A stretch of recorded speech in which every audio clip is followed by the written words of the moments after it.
بچو به تربیت کوي ها نیازبین منل وکړ چې د بچی تربیت ته نه کو نیازبین دی لوی په دغه نه به لوی مصیبت جوړیږي. دغه بادشاه د کسرا د فارس بادشاه او زوی ته پیدا شو او هغه زوی نیازبین ماشوم لیک ماشوم د تربیت ته نه ګوره تربیت هغه تربیت ته سره انسان جوړیږي هغه شریعت د اسلام هغه ماشوم رو پرویز نوم دغه بادشاه د پلار نوم یې هورمزد او د نیکه نوم یې د مشهور بادشاه تېر شوی دی نوشیروان د دغه موسم د پرویز که زوی پیدا شو بس زوی نیازبین ساته دغه زوی یې څه شی جوړ شو ګورې چې تربیت دوی دونه کې دغه یو ګنده سخوندر جوړ شو یو سا ګنده دومره ګنده سخوندر چې د دې پرویز ښځه وه شیرین نوم یې په هغې عاشق شو په خپلې مور عاشق شو خدای دا بس اوم اقا قصه اوږده ده خو هغه پلار یې مړ کړ دغه ښځې ده د هغه میرې مور دپاره خپل پلار مړ کړ ګوره تربیت نه دی شوی د پلار یې مړ کړ پلار خو پې پوه کړې د زوی خو د مال وی شوی دی او نیازبین مې لوی کړی دی او ګندل وی شوی دی او دې د هغه په مرض هم پیو هغه وله په المارۍ کې یو بوتل ایښودی او په هغه بوتل کې داروی زهر یې کړي او د پاسه یې پې لیکلي چې دا دارو د مردانه قوت دپاره ډېر قیمتي شی دی مطلب یې دا و چې دا دوی هر کله کې مړ کړي نو چې مړ کړي خو چې دې باندې هم نه پاتې شي او عجیبه اتفاق دا و چې دې پرویزه یو دوه کسان د حضور پاک مرد پسې لېږلي او چارې یې وله ورکړې وې په زهرو کې یې وله سرې کړې وې وی ورشه نبی علیه السلام پسې خط را لېږلی و نبی علیه السلام دې پرویز ته خط ولېږه ای ته په ما ایمان راوړه هغه د نبی علیه السلام خط یې وشلو ریز مریز یې کړه نبی علیه السلام ورته خیره وکړه اللهم مزقهم کل ممزق خدایه دوی ریچې ریچې خط یې نه ولېږه نورو یو بل بادشاه له خط لېږلی و هغه هم ایمان راونهله خو د پیغمبر علیه السلام هغه خط یې د اطفي په هډوکي په نله کې بند او د سر په پټکي کې وی دلته ګرځاو د سر پټکي کې او د خط وشلو حضور پاک ورته خیره وکړه او داسې تیلو که درونه غوسه شو چې تورې یې تېرې چالې یې په زهرو کې منډلې په زهرو به یې ورکړې چې ګور لاړ شي او کسې هغوی د شا کې چالې منډلې د چالې کم اسلام دی او حضور پاک الله دلته خدای څوک کړل هغه سمندر دې پرې لګي شو چې لګي شو دا پلار یې قریض بر هغه ښځې ته یې پته ولګېدله چې دې هلک خو زما دپاره پلار بر کړی دی دا خو به ډېر لوی شعر مې چې زه ځې مهره مورې مور دې زما په دې تاخلي هغې دارو خوړله مړه شوه هغه زوی چې راغی چې د پلار یې مړ کړه د پلار چې کوم خاص سامان و الماری یې کولی وکړه خاص سامان را دي هغې کې بوتل پروت دی دا بوتل یې لیکلی دي دواء نافع للبار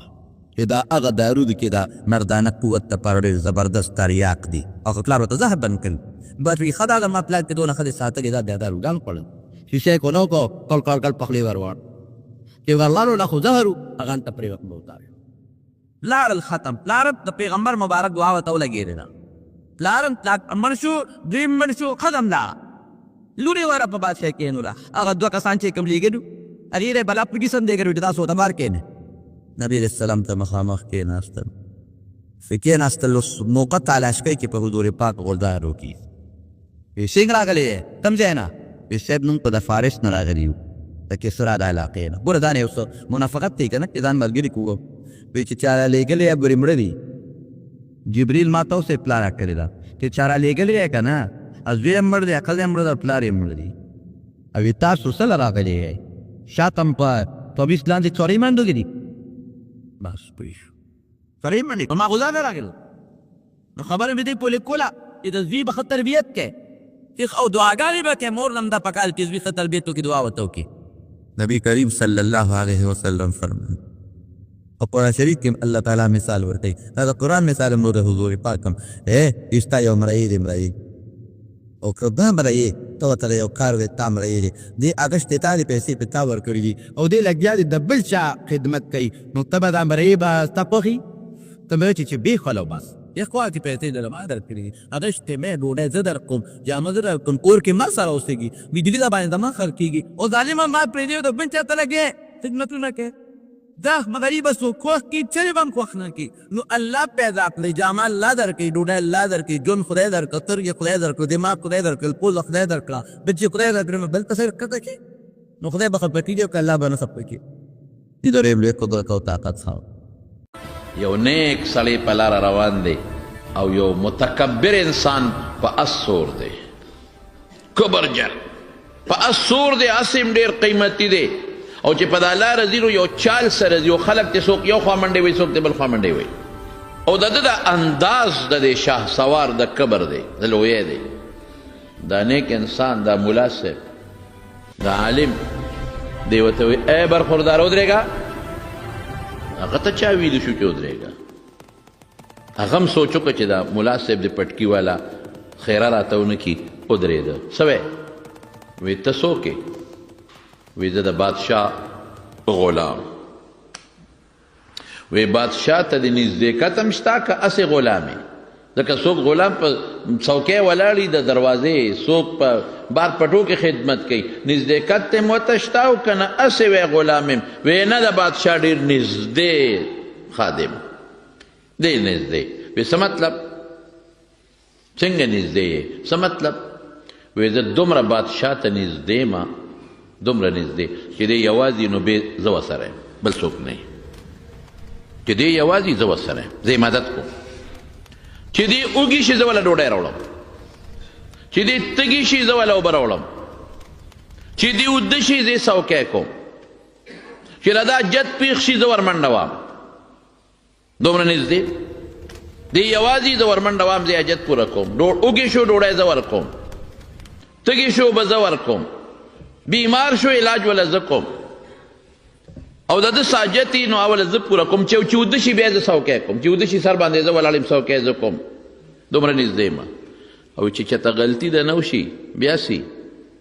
وی بیا راته غصه کوي، چې غلطي وشي نو غصه راکوي، څپېړه م راکړي. او که قصدن دی خلاف ورزي وکړه بیا څه کوي؟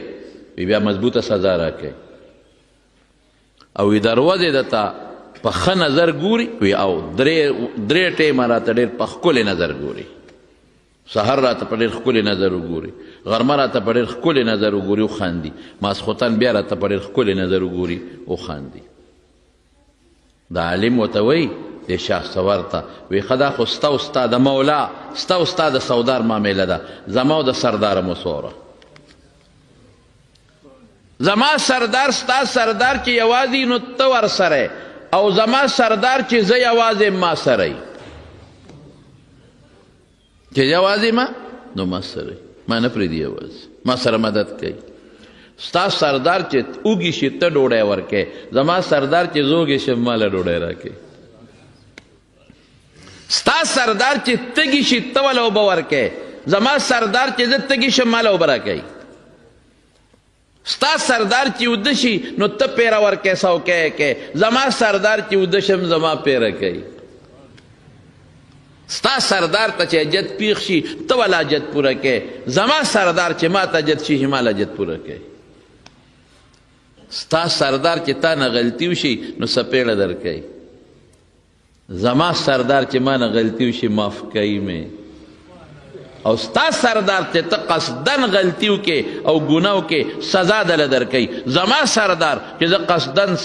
ګناه وکم، غلطي وکم، خلاف ورزي وکم او الله توبه نو ما ته خاندي او معاف کوي مې. وایه ستا سردار ښه دی که زما سردار ښه دی؟ وایه خبرې کوه، ستا سردار ښه دی که زما سردار ښه دی؟ غلام اس نه راټوپ کړی او د دې نیک انسان لاس یې ښکل کړل، وی عقل دې راته وښه. واقعي رښتیا خبره ده. هو مع اینما کنتم، قرآن حکیم کې الله فرمایي چې ته کوم ځای یې زه در سره یم، زه ستا نه جدا کېږم، زه ستا مدد کول غواړم. ای بنده ما نه وغواړه. په ترمذي کې حدیث دی، نبی کریم صلی الله علیه وسلم فرمایي وی که ستاسو دا ټول مخلوق لو ان اولکم و آخرکم و رتبکم و یابسکم، وی که ستاسو دا ټول مخلوق اول او اخر، مسلمان او کافر، نیک او بد، دا ټول داسې شي که نه، دا ټول چې دا دینه نیکان بل څوک نه وي. علی اتقى قلب رجل، د یو ډېر پرهیزګاره انسان زړی شي، خوله نه زړه ډېر زیات پرهیزګاران شي، په خوله ظاهر نه د زړه نه. وی قسم په الله الله وی زما په ذات قسم چې زما خدای کې دونه زیاتې نشي راوستی او که دا ټول مخلوق ټول بدعمله شي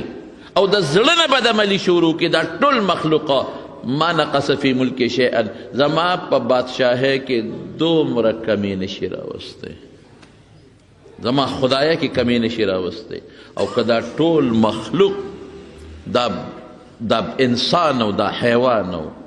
دا مسلمان او دا کافر او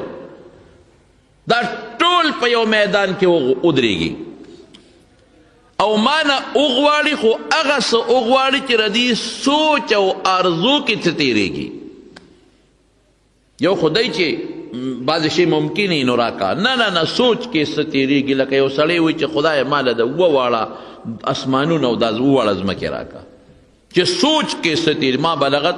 چې د ده په زړه کې او تصور کې څه راځي او ما نه وغواړي او دې ټولو له زه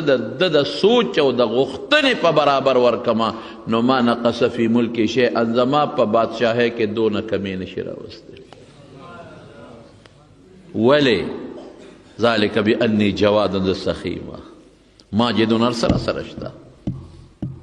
هر سره سره شته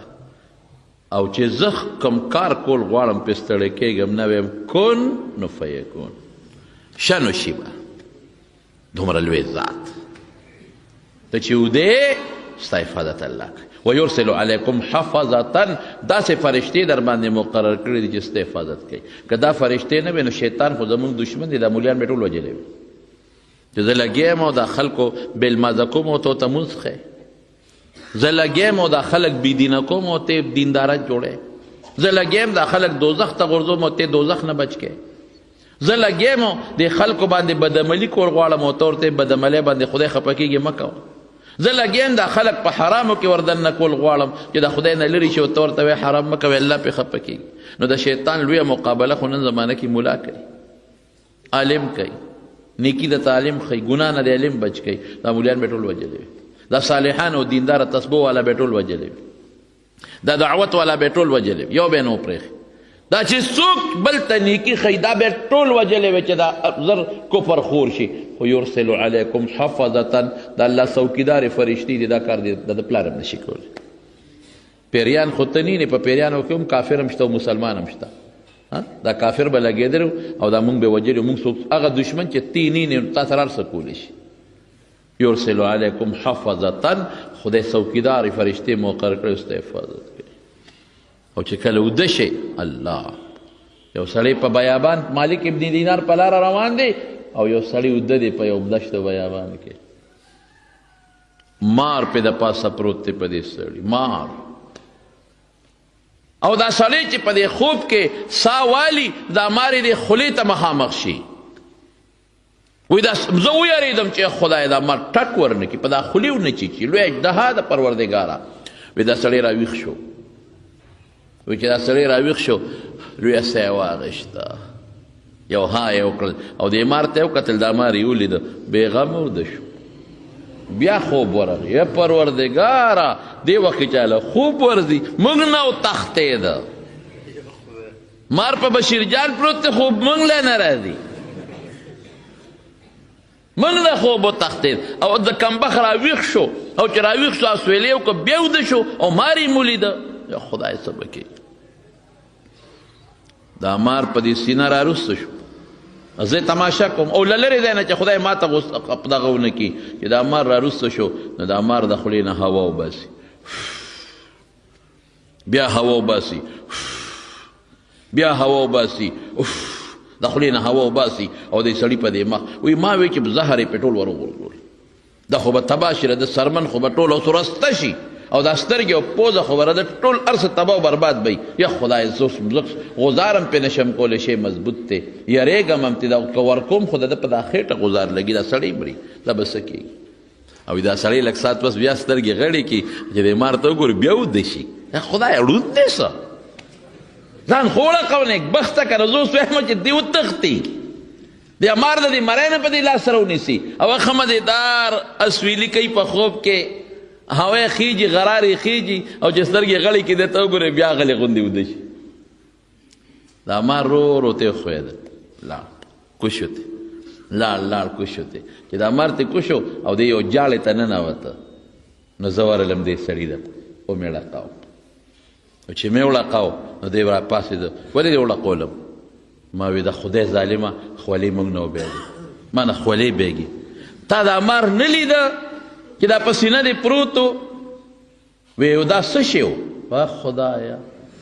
څه شی و مار نو تا نه لیده وی ما خو وی که زما مخ ته څوک ببوزی وی زه خو په دې نوم پوی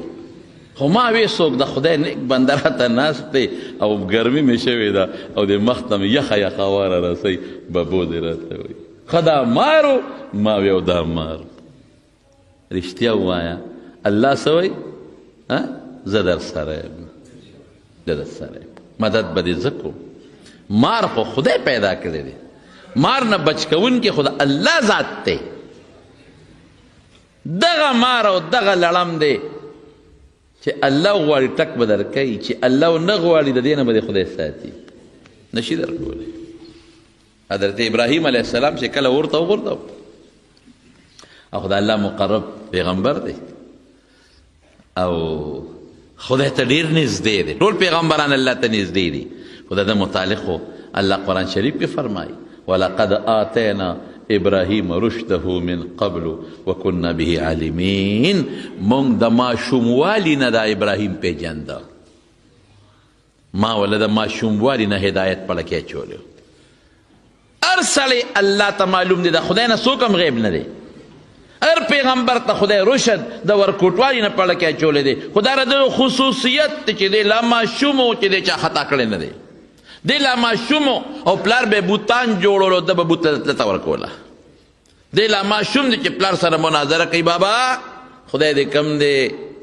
ای قومه خدایانم کم دی قوم یا هغه ستوري چې ستورو باندې شپه تېره شوه ورځ رڼا و یا خدایانم څه شو چې سپومۍ راوخته هغې له ورغی چې څوک د سپومۍ عبادت کوي ای خلکه خدای هم څوک دی وایي دا هم خدای دی دا ستاسو خدای دی چې سپومۍ رڼا ختمه شوه یا خدای هغه رڼا هم څه شوه چې نور راوخته هغه خلک چې د نور عبادت پې کو هغې ته وایي خدای مو څوک دی وایي دا نور او دا خو ډېر لوی دی او هلکه داسې طنز پې کوي چې نور پرېوته وایي زما هغه خدایان نه دي په کار چې د چا یو وخت کې رڼا وي په بل وخت کې نه یو وخت کې وي او بل وخت کې نه زما الله هر وخت موجود دی او زما د الله رڼا د هدایت هر وخت موجوده ده او زما د الله فیدې او رڼاګانې په بوټو کې هم ځلیږي په اوبو کې هم ځلیږي په نور کې هم ځلیږي او په ستورو کې هم ځلیږي دا د خدای د قدرت نښې دي ماشوم دی لا پوټی نه دی پلار ولې یو ځل بوت ورکړه پلار به بوتان جوړول تماثیل د بوتانو ډیزاینونه به جوړول نو پلار یې دا مطلب و آزر څوک یې آزر یې پلار دی څوک یې تره دی څوک یې پلار نومې تاریخ دی بهر کې نو هغه وایي چې د ما د دې بچي دې بوتانو سره لږه مینه پیدا شي دی خو د دې بد وایي چې لږه مینه پیدا شي بچې دا یو ډېر خشته شی مې جوړ کړی دی خدای او دا ځکه نه بازار ته یو څه خرڅ کړه پیسې وګټه که نه بچې چې پیسې وګټې خو ته به هم ښه شې موږ به هم ښه شو خوراکونه او سیل سپاټ په پې وکړو هغه په مالوچو کې بند کړی و ډېر عجیبه انداز سره ابراهیم علیه السلام د دې پلار په مخ کې دا بوت اوچت که او غېږ کې ونیو چې دې خفه نه شي غوسه نه شي پرېږدې چې بازار ته یې وړو نو خپه کې وله پړې واچو د ځمکې لی راوبغاو او خلکو ته آواز کوي ای خلکه څوک هغه خدای علي چې فایده چاته نشي رسولی او تاوان رسولی شي فایده نشي رسولی که ته دې زوی غواړې والله کېدلی درکړي که ته ته وایې چې دې دې ما جوړ کړي والله که دې جوړ کړي که ته وایې چې دې دې ما ته ډوډۍ راکړي والله کېدلی درکړي که دې وایې چې دې دې ما نه ضرر لري کړي نو پس مچ دې پې کښېني ځان نه دې لرې کړي ځه او ضرر درکوي الله پې خفه کېږي د ده په تقرب او په عبادت جهنم کې سزا به درکوي نو خلکو به زر روچت که او شی بیا او زمونږ خدای دې د خپې نه تړلی دی خدای دې بېخو بازه خپې نه چې څوک تړي نو هغه خدای وي اوهو بیا د بي دې زمونږ د خدای وکړه دا ماشوم دی لا ماشوم نو چې کله اور ته غورځوي که نه او داسې اور نمرود بل کړی دی داسې اور چې د پاسه مرغۍ هم پې پر نشي والی او هر چا پکې خپل حصه کړې ده او خشاک یې راوړې ده غورځولې ده غرغنډه ده او داسې خطرناک اور دی چې هغوی له چل نه ور دی چې د ابراهیم پکې څنګه ور واچو دی چې ورچې خو موږ به هم ورته ور نږدې کېږو بابا دې اور ته به څوک نږدې شي او چې کوم حضرت ابراهیم ور غورځوي نو الله ته فرشتې چغې کړي یا خدایا ستا دقه یو بنده دی دقه یو باقي ټول ستا دشمنان دي الله دا یو بنده دی چې تا یادوي بل څوک نشته یا خدایا اور ته یې غورځوي دا خو ډېر خطرناک اور دی دی به څومره سوځي ربه مدد یې وکړه مونږ ته اجازت راکړه چې مونږ یې مدد وکړو الله وی ښځی ورشئ که څوک یې مدد کوئ وکړئ خو تپوس ترې وکړئ که هغه درته وایي چې زما مدد وکړئ نو بیا مدد وکړئ او که هغه درته نه وایي چې زما مدد وکړئ نو بیا به نه کوئ بس فرشتې خوشحاله شوې چې مونږ خو یې مدد کولی شو راغی یو فرشته د باران والا زل او طوفان والا چې راغی ابراهیم علیه السلام ته ودرېد هغه فرشته یم چې باران زما لاس کې دی ما له الله د اختیار راکړی دی او زل او طوفان هم زما په لاس کې دی که دې خوښی الله وی تپوس ته وکړه که اجازت یې درکړه نو وکړې مدد نو اوس په یو سکنډ کې به داسې باران راولم چې په دا اور باندې به وکړم اور به مړه شي او طوفان او سیلۍ مې په لاس کې ده که دې خوښی نو دا اور به ورسره اوچت کړمه او د دې نورموزیانو په دا کورونو کې به یې وردننه کړم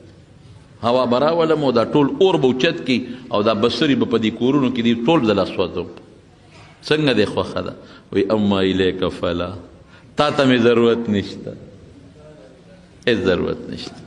یو فرشته راځي زه حاضر یم ما ته وایه نشته حاجت بل راځي زه حاضر یم ما ته وایه بل راځي زه حاضر یم ما ته وایه حضرت جبریل راځي علیه السلام هغه جبریل چې د سمودیانو د عادیانو په یو چغه باندې بیخکندي کړې ده هغه جبریل چې په یو پړق باندې د وزر په یو رب باندې د لوط علیه السلام ټول قومونه اوچت کړي دي لوړې راغورځولې دي زه راغلی یم ما ته وایه نه زما رب ما نه خبر دی که الله خبر دی او الله خبر زما رب خبر دی رب پیش او کار پیش دې ته توکل وایي دې ته په الله بروسه وایي دا د لویو خلقو شان دی زما نه ګورئ که ما ته تکلیف ورسېده نو زه به په اسبابو نظر کوم که څوک راغی چې بچ کوم دی دا به نه چې ما مه بچ کوه ښه ده لکه بچ کولی شي بچ کا زه کمزوری یم دا زما شان نه دی دا د چا شان دی د لویو خلکو شان دی دا د ابراهیم علیه السلام شان دی دا د رسول الله مبارک شان دی بس زما رب ما ویني که نه نو چې اوچت یې که ټال کې کېنو او ټال یې جوټه ورکړه او د اور منځ ته څنګ ور وغورځېده هلته ورته جبریل علیه السلام نغد ناستو کلکې ونیوه چې دی خوږ نه شي په خشاک کې په دا اور کې سکروټو کې خوږ نه شي او الله اور ته وی یا نارو کونی بردا وسلاما علی ابراهیم اورا یخشا خو داسې یخ نه چې د جنوري او د دسمبر په شان یخني پکې سلاما معتدل او په دا اور کې دننه ورته خدای پاک د اوبو چینه پیدا کړه کنډول ورسره دی اوبس کی او په دا اور کې دننه والا خدای بوټې زرغون که د میوې هغې نه میوه شوکوي او خوري کولی شي الله که نه شي ومن یتوکل علی الله فهو حسبه په الله دې بروسه وکړه زه نه ویم قرآن وی زه کافي ما ان الله بالغ امره الله وی زما عمره زورور څوک نشته خپل حکم بل ته رسولم شم او دا خپل حکم نافذ کولم شم دلته خو به جج اډر وکړي چې دا فیصله نافذه ده پولیس په مدد نه کوي هغه له به ګوتې نه وړي بیا به څه کوي ورسره پولیس په مدد نه کوي جج به وایي دا ونیسئ جیل کې واچوي پولیس به وایي ناچو نشته غیب دی هلته دی دلته دی بیا به څه کوي الله وایي زه خپله خبره بل ته رسولم شم او خپله خبره نافذ کولم شم او چې کومه فیصله ده زما هغه فیصله به خامخا زه نافذ کوم په هغې کې څوک راکاوټ هم نشي جوړېدی چاله روزي ورکوم څوک یې نشي بندولی او چا نه بنده کم والله که څوک یې وله ورکي بندول دو قسمه دي یو دا چې غریب یې کي بندول بل قسم هم شته چې غریب بني مال به ورته ډېر پروت خو د خوراک قسمت پې پکې یو ډېر نیک سړی اوس مړ دی خدای دې وبخي د دې پېښور ډېر زه ورته اوس هم دعاګانې کوم نیک سړی ما له یو ځل دعوت وکړو ما سره به روټۍ خوري زه وله لاړم هغه زما د وجې نور هم ډېر خلک راغوښتي وو دغه خپلې علاقې عالمان او نیکان او صالحان او ډېره ناشنا قیمتي ډوډۍ کړې وه چې ما ورته وي چې لکه دا خو د اسراف کړی دی تبذیر دی کړی د هوټل نه ګډان او د چیلو غوښې او دا قسم څیزونه راغوښتي د دسترخوان لګېدلي ما ته دې خلکو سره یو دوه درې څلور خبرې وکړه دوه څلور خبرې مې وکړې هغه په هغه حجره کې ډېره قیمتي ډوډۍ وه چې روټۍ م شروع کړه د وی ماله زما روټۍ راوړی نو دلی په یو ټفن کې ماهیوې او که څه شی و سپینې او داسې یو لږه غوندې روټۍ راوړه د په قاشق هغه ځان ته واچوله په پلیټ کې او هغه سپینه ډوډۍ هغه یې شروع کړه مې ته دا نه خورې وایي دا په ما بندي پرهیز دی نشم خوړی ما ویل لږ وخوره نیک بخته ما ورته خاندل مې زه به دله دم کم لږ وخوره دې مېلمنو سره خیر دی پرهیز خلک کوي کله کله ما ته یو ځل ډاکټر صاحب یې پرهیز کوه څه خبره وه نو ما ورته دا څنګه نه وایي داسې پرهیز هم نه خیر دی هفته کې یو ځل وجود ته د شي ضرورت یې خوره خو داسې همیشه مه خوره ما یې مړه یو ځل ما ته مولانا صاحب دا مې تېرېږي نه دې مری کې مې نښلي اوس به تا سره ناست یم دلته به ونښلي بیا به څه کوم چغې به وام لاندې به نه دي او چې خېټې ته ورسېږي هغه چغې دردونه بیا ته زما نه شي برداشت کولی ته به هم راته خفه شي وایي زما دقه بې مالګې دال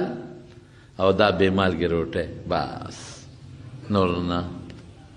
دغه زما کار نو دوه قسمه بندېدل دي یو خو دا چې مونې به نه او دویمه څه ده دویمه دا چې وي به او نه به یې خورې زه اکثره بل هم یو ځای کې بیان کوم نو ما وی د علم متعلق بیانو مې په دې خپلو بچو علم وکړې نو مې دا خلک وایي چې په دې بچي علم وکړم ډوډۍ به د کوم ځای نه که مې انجینیر کو خو ډوډۍ ډېره ده که مې ډاکټر کو نو بیا هم ډوډۍ ډېره ده که مې سرکاري افسر کو بیا هم ډوډۍ ډېره ده خو که علم مې پې وکړه د ډوډۍ به د کوم ځای نو ما ورته وخندل مې علم پې وکړه چې په ډوډۍ موړ شي مې مونږ مولیاو له خدای دومره ډوډۍ راکړه چې والله اوس چل یې نه راځي چې دا عزم یې څنګه کړو مې خو چې کوم ځای ته ځو کوم مجلس ته مې دا پارامي چرګان به ټول مونږ ته خیرې کوي چې هغه دې بیا راغی خو چې زه رالی لالی نو مې دا پارامي چرګان به په دې لارو کوڅو کې مونږ ته بیا خیرې کوي چې هغه دې ملا صاحب بیا پټکي والا راغی به بیا په مونږ چاړې ښودی شي مې ډوډۍ خو دنه ټوله مونږ وخوړه تاسو وخوړل او بیا د مونږ طالبانو وخوړه ما ستا په کور کې هلته روجې پخې چې ته روجې وخورئ بلکې باټینګن پاغه شي هغه باټینګن وخوري بلکې چرګ پوخ شي هغه چرګ وخوري بلکې غوښه پخه شي هغه غوښه وخوري بلکې لوګان پخه شي هغه لوګان وخوري او طالب له د ټولو کورونه راغی تا یو شی وخوړه هغه لس وخوړل روزي د خدای په لاس کې ده دا یقین وساتئ د ایمان وساتئ چې رزق به خدای ورکوي د بیبي مریم د ایمان وکړه نو دونه پټینه ماشومه ده پټینه ماشومه او زکریا علیه السلام په کفالت کې ده او زکریا علیه السلام ولا کوډګۍ جوړه کړې ده او بار نه ورپسې جرنده په خپله وایي چابیان زکریا علیه السلام سره دي پیغمبر سره او قرآن وایي زه ځانه نه ویم کلما دخل علیها زکریا المحراب وجد عندها رزقا یو ځل نه کلم چې ابراهیم زکریا علیه السلام وردننه کېږي نو روزي ورسره پرته او مفسرین لیکي وایي په اوړي کې ورته د جمعې میوه پرته او په جمعې کې ورته د اوړي میوه پرته او زکریا علیه السلام ته تپوس کوي یا مریم انا لکی هذا مریم دا د کما د کمې دا روزي ده راله د خو دې شته دې وطن کې دا روزي شته دی نه او بل دا چې جرنده خو ما والې چابي خو ما سره ده دا د کمې راله نو زه وایم طالبانو ته وایم که ما نه دا تپوس وشي نو زه به وایم چې چتراباد والم به راوړي نو زه څه خبر یم خو دلته پرته ده نو پوټینی ورته څه وایي الله اکبر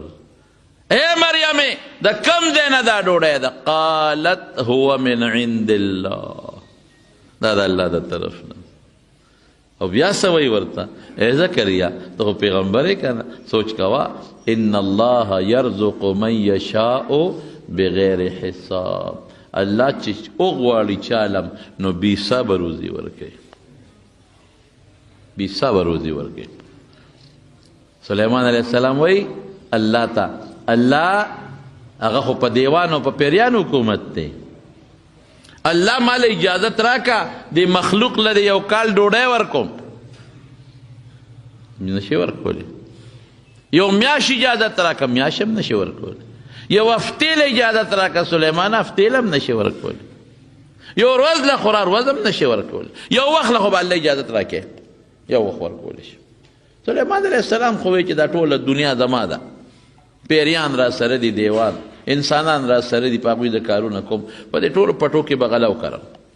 او دا پیریان مې راغونډه کړي، دا د چپلاف خلاصولی شي. دا وطنونه خو هغه زمانه کې نو سلیمان علیه السلام زمانه کې مخلوق ډېر لږ،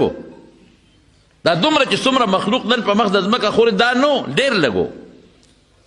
او ټول کبان دي د دریاب وطب کې، او 20 منه مې ورغورځولې دوی یې نشي خلاصولی، او میږې به څونه خلاصه کړي او مارغان به څونه خلاص کړي. الله وی نشي کولی، وی الله اجازت راکړه، خدر مې کړ. خو الله سره پیغمبر مشوره کوي، کوم دی دعوت وکړم؟ دریاب په غاړه وکړو، دا د دریاب غاړه خو حق له په دې خیال چې د مرغانو ته مسانې اوبه مسانې دي او میانو ته به مسانې. او قرآن حکیم کې الله تعالی فرمایي چې باد یې تابع و، باد به راته او په هغې به لګېده چې دا خوراک څښا نشي. او قرآن کې الله فرمایي پیریان تابع دي، پیریان لګیا دي او د دې غرونو نه او د ځنګلونو نه میوې هم راغونډوي، هم رالی خشک او ګیاګانې هم راوړي، د څارویو انتظام هم د ګیاګانې هم راجمع کړي، او غلې مو کرلی شو. د دنیا مخلوق او حیوانات، او په دې ځنګل کې چې دا حیوانات دي دا ملال شو، پاخه شو، غټ غټ دیګونه دي پخېږي. اعلان وشو چې سلیمان علیه السلام به نن دعوت دی او چې څومره مخلوق دی راځي به. او ما تاسو ته تېره جمعه وایي چې د هغه په خبره مارغان پیدل او د مارغانو په خبره هغه پوهېده. قرآن وایي هود ملا جرجک به ورسره ګرځېده، په هغه به اوبه معلومولې، خبرې به ورسره کولې، میږو سره یې خبرې کړې دي. الله وایي اواز وکړه مخلوق ته، زه رسوم اعلان یې وکړه ای مخلوقه راشه نن زما میلمانه یې. د دنیا د ګوټ ګوټ نه مارغان رالل، حیوانات رالل، هر چا ته خپل خپل خوراک پروت، انسانان را جمع شو. الله دې کبانو سره څوک آواز وکړه دی به هم درته راشي. چا نه شروع کړم؟ الله دې کبانو نه مخکې شروع کړه. آواز یې وکړی د دریاب کبانو، زه سلیمان یم پیغمبر، زما د آواز واورئ او راشئ تاسو زما میلمانه یې. مطلب یې دا و چې دا کبان به د دې دریاب غاړې ته راشي، زه به یو 20 منه ور وغورځوم، دا ډېره ده. چې څنګه آواز وکړ یو کب را خطا شو او دریاب غاړې ته راورسېد، او چې راورسېد خولې اوچته کړه او لکه د قینچۍ یې کوله وکړه، او یو جام یې د خوراک د هغه ډېرو په یو طرف کېښوده او بل یې په بل طرف کېښوده، او چې کړپ یې ورکړ ټول یې په یو کړپ الواق کړل، ختم. هغه خوراک او ګیاګانې او هر څه الواق تېر کړل. سلیمان علیه السلام حق حیران پاتې شو، خدای دې دا څه اخوندې بلا ده، ټول شی خو دو واو، دا به څه کېږي؟ دا دونه مخلوق مې را خو ملامته به شم، د انسانان به څه وایي، مارغان راغلي دي، خره غویان راغلي، دا څه په جنجال وړېدم. نو سلیمان علیه السلام هغه کب ته وایي ای کبه هر شی ټول مال خو تا کم بخته خلاص کړه، شخوند دې پې مو نه وو، دا نور مخلوق به څه کوي؟ او ته څه وایي؟ وی ښه میلمه ته څوک دا خبرې کوي؟ نو میلمه هم خدای ته وګوره، نو میلمه هم دا لوبه کوي، ټول درستخان دی ولا جارو که که بشیر ډېر هم خوري، خو داسې خو هم نه کوي که نه چې ټول سره جارو کوي، څه خو بل ته پرېږدي که درستخان دی غونډ جارو که. سلیمان علیه السلام هم ملامته شو چې واقعي دی خو دې وخت د ما میلمه دی، دا خبره خو ماله نه وه پکار. اکاب ورته څه وایي؟ وی سلیمانه نار دې پرېښودم، و د نر بچیا نار دې پرېښودم. روزانه رب العالمین دا چې څونه مې وخوړه دا 2 نوړی راکوي، نن یې تا ته وسپارلم نو یوه دې راکړه. وایي که نو اوس روزي د چا په لاس کې ده؟ الله په لاس کې. یو سرکاري افسر را روان و د کوټې نه، جسته راوخت، جسته نو ماشوم بچی ورسره دی، ښځه هم ورسره ده، واړه ورسره دي، نو لاس کې ورسره نینې دي. نو دا ماشومان خو په دې نینو لوبې کوي، کله داسې ولي کله داسې ولي. نینې خولې ته ویشتې را ویشتې لوبې ټوقې کولې ټاک شو چې یو نینا پودې ته لاړه چې پودې ته نینا څنګه لاړه ماشوم ورپسې ګوتې کړه نور اوچته شوه هغه ماشومان خو پوهېږي نو ګوته پکې والا نور اوچته شوه ماشوم چغې کړې پلار ته وایي بابا دی کې مې نینا ونښته چې اوس خدای دې سره څه وکړو ماشوم په ژړا دی اوس پلار یې سوچ وکړو چې که اوس واپس ځما ډاکټر له نوم وخت پې لګي ټکټ مې تیار دی زه له دې نه نه مرې جسته به وخېږم خو لاهور ته رسمه او نیمه ګنټه مزل دی نو هلته به ډاکټر چې نیمه ګنټه کې به دلته ډاکټر له نشم رسېدی خو جد نه کوشم ډاکټر له به بوځم ماشوم یې قلار قلار قلار قلار کړ خو غلی شو یو پوده کینینین ښه تېره جسته وخته جد لاهور کې کوشو کور ته لاړ سامان اوس کور کې کېدم چې دا ماشوم اوس ډاکټر له ورسوم او چې څنګه کور ته لاړه او سامان اږدي نو کور کې د ماشوم انټوشې وکړه چې انټوشې وکړه انینه تې لاندې پرېوته هغه دی نه چرګې رامنډه کړه چې ټک شو هغه نینې اوچته کړه ویې خوړه زه وایم الله د کوټې نه نینا هغه چرګې له په کم ځای کې راوسته د ماشوم په سپېمه کې دی وله مقرر کړې وه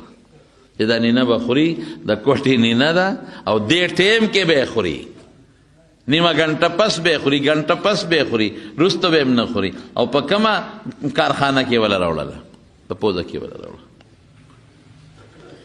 کمه درته وویم حضرت ابراهیم ادهم د بلخ بادشاه دی د بلخ اوده دی اوده او خوب ویني چې د محل د پاسه یو سړی ګرځي دی ورته ویل لکه دا دلته څه کې څوک یې وایي زه خو ما نه اوښ روک شوی دی ګورم وی اوښ خلک په دشتو بیابانونو کې ګوري ته دلته دا خو د بادشاه محل دی دی کې اوښ ګوري هغه ورته وایي ښه دلته اوښ نه دی پکار چې وګورم وایي نه نو وایي ته څنګه خدای په محلاتو کې ګوري خدای په محلاتو کې نه میلاویږي یاره خوب چې راپاسېد سوچ کې پرېوته چې واقعي زه خو لګیم الله یادوم خو دلته کې خو ماته بلایې شو عشرت دی وینځي دی غلامان دی ومنډې دلته کوم دی خدای یادېږي سار ناست دی په خپل دغه باندې تخت باندې یو سړی راغی او سړی دونه محیب و هیبتناک و چې چالار کې رکاوټ جوړ نه شو نیغ راغی ابراهیم ابن ادهم ته مخامخ ودرېد هلکه څوک یې دا چا را پرېښوده دا څنګه نیغ راغی سړی ورته وایي زه خو مسافر یم د هوټل ته رالم یو شپه دوه پکې کوم سری ته راغی او ته دا خو سری نه ده دا خو د بادشاه محل دی ته ماشوم یې ته سری نه پېژنې خو د بادشاه محل دی سړی ورته وایي ښه ستا نه مخکې دلته څوک ناست وي زما پلار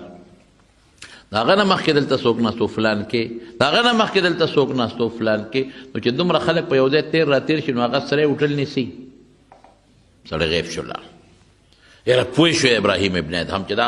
بېګانې خوب و دا واقعه دا خوار سما ته ورود بس پټ په پټ یې بادشاه پرېښود او لاړو تښتېد لګیا دی او ګورې دا صرف صوفي نه دی عالم دی ښه په ترمذي شریف کې د امام ترمذي د کتاب راوي دی دا سیم نه راځي ګنې صرف صوفي د لاس کې تسبیح دی صوفي هم دی نیک هم دی صالح هم دی ورسره عالم هم دی امام ترمذي په خپل کتاب کې په یو سند کې رد ذکر کړی دی ابراهیم ابن ادهم عالم دی لوی ناست سره دریاب په غاړه الله یادوي او دا رعیت او دا ټول ورپسې ګرځي نو چا پیدا که یو شپونکي لیدی و هغه ورته وایي چې هغه زموږ بادشاه خو هلته دریاب په غاړه ناست دی دی ورپسې لاړل چې لاړل دی اوس غریب لګیا دی یو زوړ څادر ورسره یو ستن ورسره دا پې ګنډي اهو مونږ خو وایي چې زموږ د بادشاه دماغو کې فرق راغلی دی مونږ وایي چې عمل کړی کوم خوا لاړی وګوره دماغو کې فرق راغلی دی دریاب په غاړه ناست دی او ځان له زوړ څادر په سترګې ګنډي په ستن ګنډي بس هغې وی په دې سوچ کې دي چې د چاته علاج به ډاکیم ډاکټر ته به ښایو څه به کوو چې رالل خبرې ورسره شروع کړي څه کې یاره ما بس خدای ته وګورئ پرېږدی زه خپل کار کوم بس ما اوس باقي الله ته پرېږدی د خپل رب سړی خو پوه شو نو ورته یې ویې دا ته څه کې خورې څه دلته سکې څه دلته د ژوند څنګه دی ابراهیم ابن ادهم استن راواغېسته او دریاب ته یې ورغورځوله وی تاسو خو مې بادشاهي ده که نه وی دا ستن را راوباسئ هغې پوه شو چې سړی لیونی دی ستن دریاب ته وګورې چې پلار به راوباسي وی دا به څوک راوباسي کاکاجي حضرت ما به دولت دا څوک رستی شي وی دا الله رستی شي که آواز یې وکړه ای د دریاب کبانو لاندې یو ستن مې وغورځوله هغه راته راوباسئ یو ړون کب د ړون او ستن یې په دا خوله کې نیولې ده او غاړې له یې راوویسته او ده ترې اوچته کړه وی هغه بادشاهي مې ښه وه که دا بادشاهي مې ښه ده او یو ځل وی په یو جومات کې ماسخوتن ورلم مې چې ده به د جومات کې شپه وکړم مسافر خو اکثر په جوماتونو کې شپې کوي او زموږ علما کرام هم لیکي چې جومات کې معتکف شپه کولی شي مسافر شپه کولی شي خو که د دې زمانې مسافرو ته خیال ساتئ ښه مونږ یو ځل جومات کې یو مسافر راغی نو ما چاته وی یو بړستن تولی وله راوړی مسافر دی هغه وله بړستن تولی راوړه سهار چې راغلو نه مسافر و نه بړستن و نه تولی و هر څه وړي د غلا په بانه دې زمانه کې ګرځي ګورې نو ته به چې مسافر دی جومات کې به شپه وکړي میانځ کې چې راځي قالین مالین به دې نه او چې راځي د جومات نه مې د لار سوړي او کله بل چاته یې ویلي چې هلکه راځه زه ورننوځم او شپې به درته ورکوله وکړم او دغه راوله چینګچي راوله او یا دا بل څه شی دی لکه جنریټر راوله چې غونډ سامان پکې یوس احتیاط پکوي وی چې جومات ته ورسې وروخته ماسخوتن لمونځو چې یو ګوټ کې کېناستم الله مې یادو وی د جومات هغه متولي راغی ما ته وی کاکاجي وځه د جومات بندوم مې چې زه خو مسافر یم چېرته لاړ شم وی وځه نه خپل کار کوه مسافر یې ما دلته خو سری نشته هوټل نشته د شپه کم دی او کم دا د خدای کور دی زه د خدای بنده یم د نوځم او شریعت کې ماله دلته شپه جایز ده د نوځم وی به په جګړه شو سره زه کمزور یم ما را باندې مضبوط و د مټې کلک راونیومه او پوړو له یې راوویستم او زه بیا نه کودېدم پوړو نه یې دیکه راکړه وایي چې دیکه راکړه په راپرېوتم چې راپرېوتم په دې پوړو ورغړېدم یو پوړی له به مې سر راته نو بلې له به مې ملا تله نو بلې له به مې بیا سر راته نو بلې له به مې بیا سر راته هغه اوچت جومات و پوړو ویخ لرالم او دې سر مې ډاقار کاو ملګري ورته وایي ډېر خو به خوږ شوی که نه و زخمی شوی به وي وایي قسم د الله په ذات چې زما په پوړی له سر ډق کو او بلې له به یې ډق کو او دې ډق سره به د الله تعالی علوم او برکات زما د اړه له کوم راتلل نو دا مې بل دی چې ته نه دي موندلې ما محسوسوله چې د الله اسرار او برکات دا د بره نه په ما را روان دي روزي د الله په لاس کې ده ان الله يرزق من يشاء بغیر حساب قد جعل الله لكل شيء قدرا الله وی د هر څیز د روزه د علم د عمر د عزت د ذلت د جړا د خوشاله اندازې ما مقرر کړی دونه به ډوډۍ خوري دونه به اوبه څکي دومره به میوې خوري دومره به ژوند دي دومره ژوند او دومره به عزت او دونه به ذلت دومره به بچي وي او په دنیا کې به دومره قدمونه اخلي دومره به ساګانې اخلي الله ان الله بكل شيء محيط هر شي نه الله تاو دی یو شی د رب العالمین نه غیب نه دی نو خبره مې دې پورې کوله هغه سړي متعلق خبره مې یېره شوه نو او ته وایي هغه او ته د اس نه راکوشو نو ورته وایي ښه یو بل تپوس مې درنه کړی و جواب خو دې رانه که تا ته ما خپل مولا دروازې څو نظره کوي وایي ما ته 3 نظره کوي سحر در خاص نظر غرمه ماښام وایي ما ته زما رب او زما مولا دروازې 360 خاص نظرونه کوي 360 هغه اسواله ورته وایي وی باس ملا صاحب ما له تا دماغ کوله وکړل بس خبره ختم نن نه پس به نه زما د کبر جامۍ نن نه پس به نه زما د کبر اسي نن نه پس به نه زما په دې لاره د تکبر تلي باس نو چې انسان هوښیاري که نه الکیس من دان نفسه وعمل لما بعد الموت هوښیار سړی چې وي که نه په لږه خبره پوهېږي دا مونږ پښتانه وایي وي اصل له اشاره او که مثل له لوړ په ډېره لږه خبره پوهېږي او هوښیار هغه دی چې ځان وپېژني هوښیار هغه دی چې د مرګ نه پس کومه زندګي د هغې دپاره عمل وکړي د هوښیار انسان دی نو د مارونو توکل دې ته وایي توکل دې ته نه وایي بعضې خلک تېرو دي د هغې دا خیال چې توکل دی ته وایي چې بس لاس پې مړه کوه بس خدای به روزي درکوي. ما تېره جمعه درته وي چې داسې الله کولی شي. د حضور پاک یو صحابي دی د نبي علیه السلام کور ته لاړه بیبي ته وی ډوډۍ راوړه بیبي ورته ډوډۍ نشته تا څه راوړي بیا دوباره بیا بار ووته 2 رکعته نفل یې وکړل او بیا راغی کور ته بیبي ته یې ډوډۍ راوړه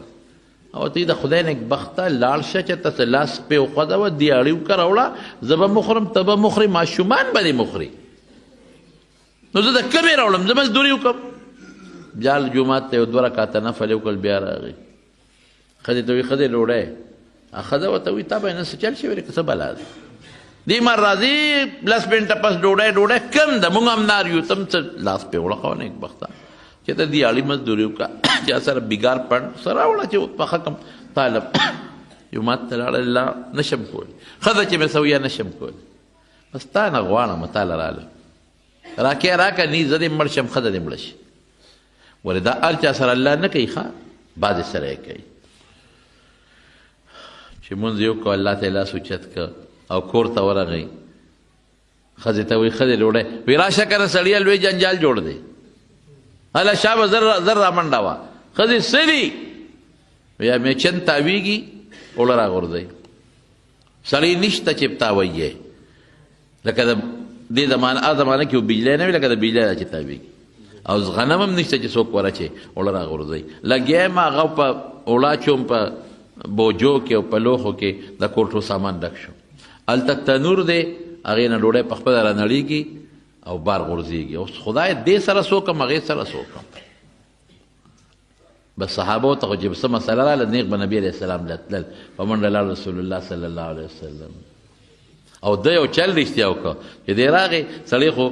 تلوارګندې وي که نه د میچنې هغه پل یې اوچت کړه چې زه ګورم چې دا غنم پکې د کم طرف نه را روان دي خو چې پل یې اوچت کړه میچن ودرېده هلته تنور هم ودرېده بیبي عایشه فرمایي ترمذي شریف کې حدیث دی وی نبی کریم صلی الله علیه وسلم چې کله وفات شو نو مونږ کره لږ شان اوربشې وې وی ما به د هغې نه راغشتې او اب هم اوړه کولې او خوراک به هم ترې کو نه ختمې دی نو ما یو ځل پیمانه کړه چې ورګه ګورم کچکو مې چې څونه پاتې شوې وایي چې پیمانه به کړم زر خلاصې شوې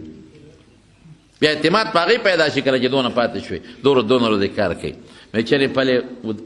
چې څنګه وکاته نو لاندې نه اوړه بند شو تنور هم بند شو لاړ نبی کریم صلی الله علیه وسلم حضور پاک ته دا ټوله قصه وکړئ نبی علیه السلام وفرمیل ای ملګري دې 2 رکعاتو دونه لوی زور و که نه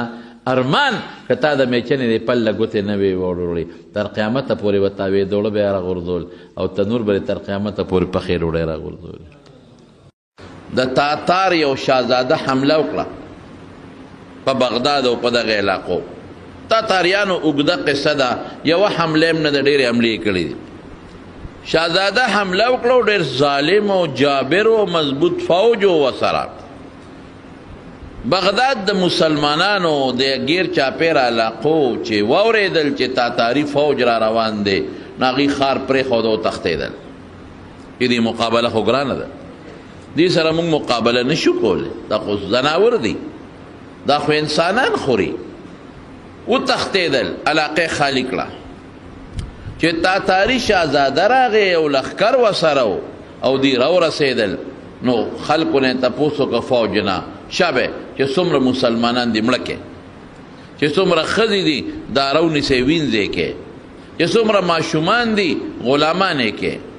او چې څومره ځوانان دي ټول مړه کې وینې توی کې فوج راغی وی صاحب ښار کې څوک شته نه د فوج چې کوم جرنیل او کمانډر ان چیف و تاتاري شهزاده له ورغی ورته وی ښار کې څوک نشته ولې وی دومره دبدبه دی د روب دی چې خلکو مسلمانان تښتېدلي دي پته هم نه لګي چې څه شو ښار خالی پروت دی بالکل خالی هېڅ نه ښځه شته نه ماشوم شته نه ځوان شته نه زلمی شته هېڅ څوک نشته خالی پروت دی ښار ضروري سامان هم خلکو تختولی دی وړی دی دومره روب دی ستا دومره دبدبه ده تاتاري شهزاده خوشحاله شو یو فوجي جرنیل والا راغی وی صاحب یو 2 کسه شته یو جومات کې یو بوډا د سپین ږیری دی یو داسې معلومیږي لکه د هغه خادم دی خدمتګار دی دا دوه شته باقي نشته دا دوه ولې دي دی زما نه نه یریږي دی زما روب نه دی لیدی ورشه او دغه دواړه په زنځیرونو وتړی لاسونه خپې او ماته حاضر کې فوج راغی هغه دوه کسانو دواړه وتړل خار نوم سربند دی د خار نوم سربند دی دا زموږ د پېښور سربند نښه دا هلته دی بغداد سره د خار نوم سربند دی د دې سپینګیر نوم شیخ احمد سربندي دی چې دا دواړه ټول فوج راغی بادشاه شهزاده وایي چې تاسو ولې نه یې تللی دواړه په زنځیرونو تړل او شهزاده تاتاري شهزاده ته پیش کړل تاتاري شهزاده ورته وایي تاسو مانه نه وی خبر چې زه را روان یم خبر و صاحب زما د فوج او لښکر نه وی خبر و بس روب کې ورسره هغې لګیا دی نو چې دا ټول خلک وتښتېدل ما نه ویرېدل نو تاسو ولې ونه وتی وی موږ د خدای کور کې موږ د خدای د کور نه څوک نشي ایستی موږ چې د خدای کور کې یو په موږ د چاروب نه راځي موږ چې خدای ته ناست یو دغه وخت موږ الله نه یریږو بنده نه یریږو الله بادشاه مدد وینو بنده بسی او بنده نه یره بسی موږ خدای نه یریږو خدای ته کور کې ناست یو چې خدای ته کور کې ناست او ته خدای ته کې ناست نو بیا یره د هغه خدای نه پکار ده بنده بسی او د هغه یره بسی واقعي د عرفات په میدان کې یو سړي سوال کو خیر راوړی خدای مو بخا د حضرت عمر فاروق رضی الله عنه ورته فکر شو چې دوره اوچته کړه په دا مخې وو په دا دوره په دا مضبوط سا غزار ورکه وی په دې میدان کې او په دې ورځ بیا د خدای نه ما سوا د بل چا نه سوال دا میدان کم میدان دی دې میدان ته خو مخلوق د دنیا د ګوټ ګوټ نه راځي او دې ورځې ته د دنیا مخلوق د ګوټ ګوټ نه راځي او سله راځي چې د الله نه وغواړي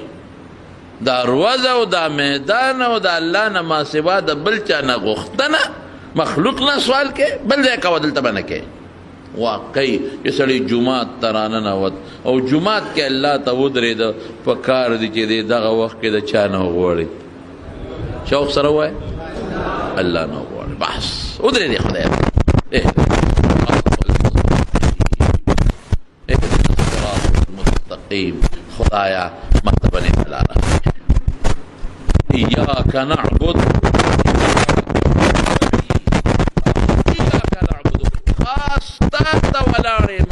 ستا په دربار کې عاجزه درخواست کوم او تعالی عبادت کوم و ایاک نستعین دا طالبان په پویږي د ایاک مخکې شوی دی د خپل ځای نه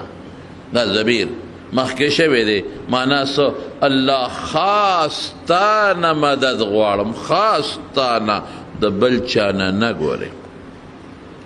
خاص تا نه مدد غواړم بل چا نه نه غواړم نو زه د خدای په کور کې ناستم نو زه ولې د بل چا نه ویرېږم او د خدای د کور نه مې معصوم نو څنګه وباسي نو تاتاري شهزاده غوسه شو سترګې یې سرې شوې وایي راو مې نه ویستې څه ته چې د خدای د کور نه مې څوک نه شي ایستی نو راو یې نه مې ایستی څه او زنځیرونو باندې مې ونه تړلی څه د زنځیرونو مې لاس خپو ته درته وانه کړ دلته مې راونه ویستې ځان ته مخامخ مې ونه درولې چې ستا خدای بچ کړی ماشوم هغه ته یې مړه غلی کېنه راکوټی لکې او غټې غټې خبرې دې شروع کړې دي دا ستا زنځیر به سي او اتکړی به دې سي او دغې وخت کې شیخ احمد وی الله او چې د الله نوم یې واغېست نو اتکړی ټوټې ټوټې لاندې پرېوتی زنځیرونه لاندې پرېوتل دا زنځیر د خدای نوم ته ټینګېدی شي دا زنځیر د خدای نوم ته ټینګېدی شي دا اتکړی د خدای نوم ته ټینګېدی شي راغونډې که ټوټې دې اوس راغونډه وه خو چې دی وویو زنځیرونه پرېوتل او ټوکړې ټوکړې شي نو شهزاده پره پیدا شو واقعي زما وروڼو دا یقین جوړېدل ګران دي د خدای په نوم کې دا طاقت شته د خدای د نوم دا زور شته صحابه کرام چې به یو کس په سوونو خلکو ورنیخ شو، په سوونو، او پورې پورې به ترې ووته او دغه سوونه به ریز مریز کړل، نو هغې به یو ټکې وې، هغه به څه ایټم بم. ایټم بم څنګه ایټم بم به و؟ د ایټم بم نم زیات، هایډروجن بم نم زیات. به څه هغې به وې الله اکبر، الله ډېر لوی دی. مونږ بانک کې وایو که نه الله اکبر؟ کم لفظ خدای تعالی ښه دی الله اکبر. هلته اقامت کې بیا وې الله اکبر، او هلته چې مانځه ته ودرېږي بیا وې لاسونه موچت کې چې خدایه ګورې. لاس اوچتولو کې څه مقصد؟ چې خدایه هر څه نه بري، لاس مې اوچت کړل هر څه نه بري. الله اکبر خدای ته لوی، ډېر لوی. الله اکبر څه معنا؟ الله ډېر لوی دی، د خدای نه لوی څوک نشته، خدای سره همسر څوک نشته، خدای ډېر لوی دی. هغه نمرود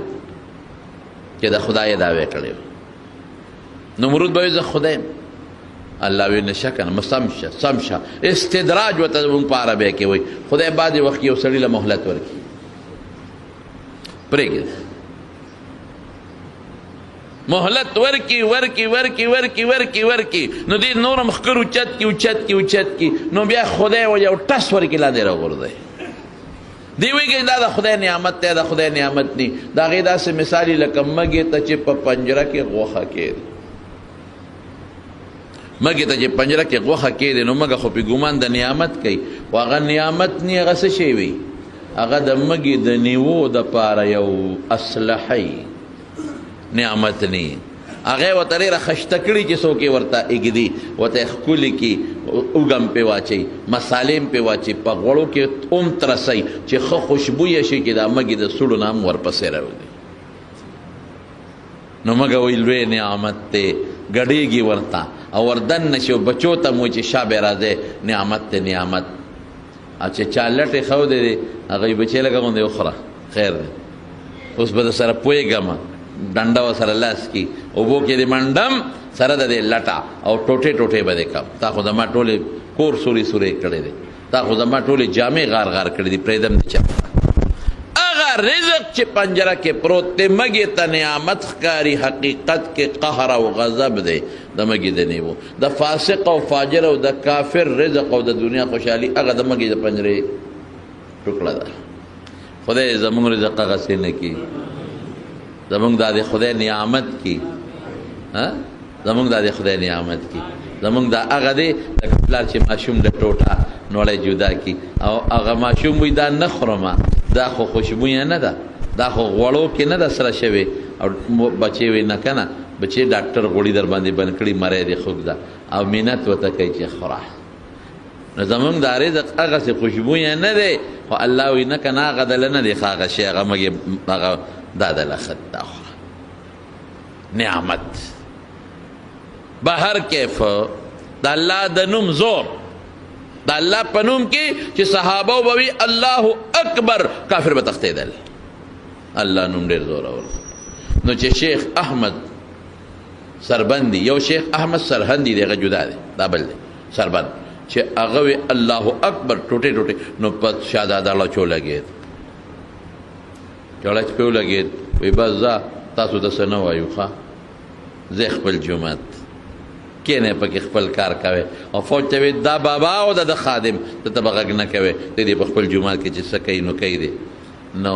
دی راغی غریب او جومات کې کېناست او خپل ذکر اذکار یې شروع کړل او خادم ورسره خپل ناست دی. نو شهادت ته خو مرتبه معلومه وه که نه، ګوره د خدای نوم ته کمال ته یې ګوره اوس. نو کله کله به راته ولا پټ به راته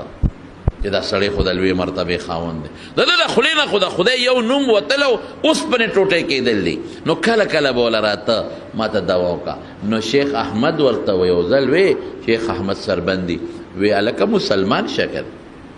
اسلام راوړه، دا مرتبه به تا ته میلو شي، مسلمان شه. وی صاحب ستا دا دین مې خوښ دی، ما په سترګو ستا د خولې زور ولید او د دې نوم زور مې په دا ولید په خپله، خو که دې وخت کې زه مسلمان شمه نو وجنې مې دا خلک مړکوي مې. وی ګوره زه راته یو خبره وایم، مسلمان شه مسلمان، نو چې کله بادشاه شې نو بیا به خپل ایمان ښکاره کې اوس یې پټ وساته وی ښه زه به باچا کېږم ما نه خو مشران رونه دي ترونه دي نیکونه دي زه به څنګه بادشاه کېږم وی زما زړه دا وایي کشف دې ته څه وایي کشف ورته وایي زما زړه دا وایي دې ته کشف وایي هغه څیز چې په دې سترګو نه ښکاري او د زړه په سترګو ښکاره شي هغې ته کشف وایي دا د نیکانو صالحانو عالمانو ته خدای پاک باندې وخت کوي دې ته کشف دا کېږي د رضالو سابق صاحب دا الله دې په قبر انوار نازل کی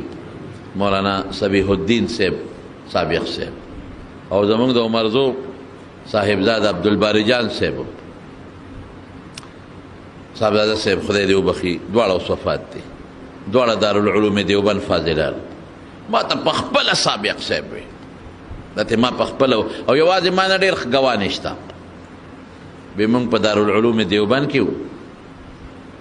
زه او صاحبزاده عبدالباری جان صاحب